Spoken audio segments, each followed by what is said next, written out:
Sveiki! Kuo skiriasi klasikinė satino medvilnė nuo satino standartinio audinio medvilnės? Taigi, štai dabar jums parodysiu klasikinės medvilnės audinuką.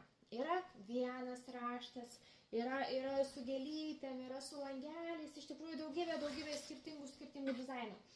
Ir parodysiu vieną iš dizainų taip pat satino audinio, ne klasikinio, tiesiog satino audinio patalynė. Taigi, štai, išvyniojam ją. Tai yra tik tai dabar pagalvės užvalkaliukas. Jeigu užsakysit pagalvės užvalkaliuką, tai va tokį va įpakavimą ir gausite. Taigi, satino audinys turi štai tokį prabangų blizgesį.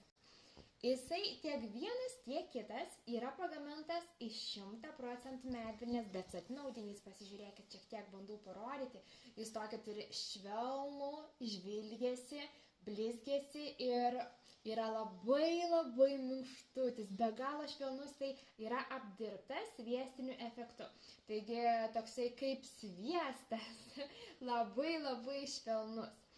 Antrasis variantas yra klasikinė medvilnė. Taip pat kaip ir prieš tai pagamintas iš 100% medvilnės, tačiau audinio audimas yra visai kitoks. Štai dabar jūs nebematot to žvilgiuose. Audinys yra ne kaip drobinio audimo, bet vis vien yra šiek tiek kietesnis. Blizgesio neturi tokio stipraus, jisai nėra apdirbtas specialiai sviestiniu efektu ir yra gal kiek kietesnis. Taigi va.